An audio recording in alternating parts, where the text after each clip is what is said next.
if you're not sure if you're doing your Kegel properly or engaging your pelvic floor at all, and you've been working with your pelvic PT, here's a great way to see how your pelvic floor is moving on your own. And all you need is a stability ball.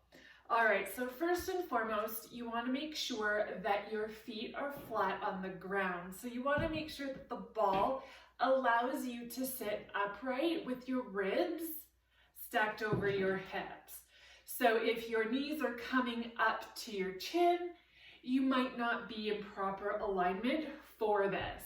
But what I love about the stability ball here is that it'll give you a little bit of feedback as to what your pelvic floor is doing, because it's bouncy and squishy, right? So if you're on a solid surface, this might not work so well, but even if you're on like a squishy kind of couch, that might work too.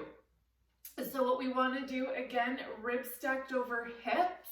So we want to maintain a neutral alignment throughout.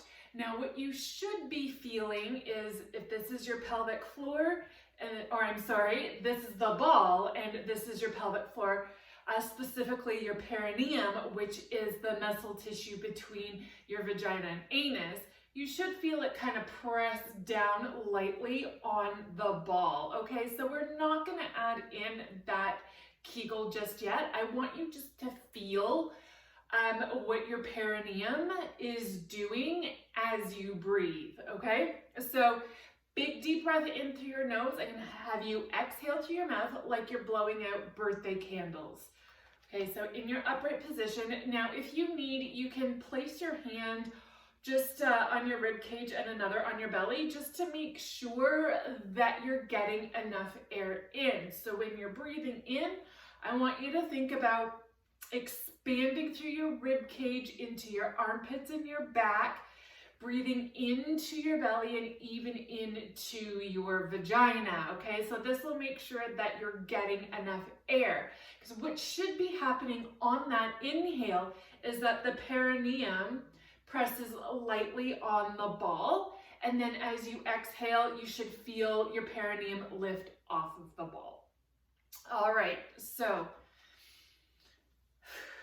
getting ready here. So big deep breath in,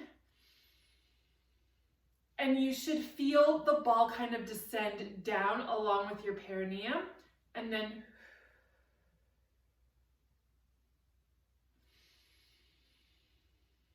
so you might even feel the muscles in your bum lowering, and that's exactly what you're supposed to feel again, because those are all working together, right? So again, inhale in,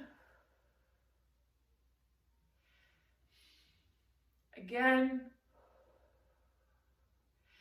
Now you may also find it helpful to close your eyes if you've got a lot going on.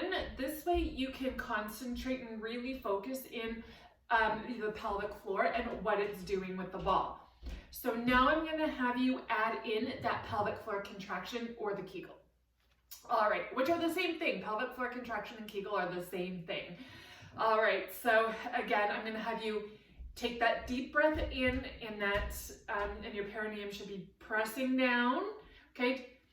As you exhale, this is where I want you to do the Kegel. So you exhale, and then you actively pull your vagina muscles up and in lightly.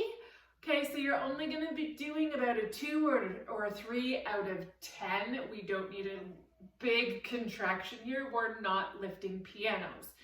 So again, you should feel your perineum kind of coming down onto the ball as you exhale, pulling your vagina muscles up and in gently. Okay, so let's do it again. Okay, so inhale in. Okay, and then as you exhale,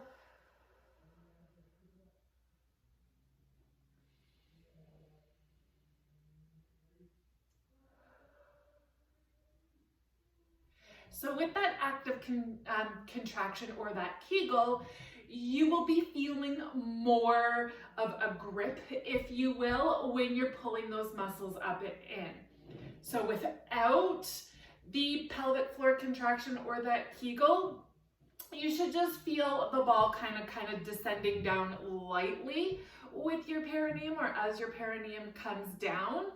And then exhale, you should feel it gently lift up so that when you do that Kegel, it's a little more obvious. So there you go.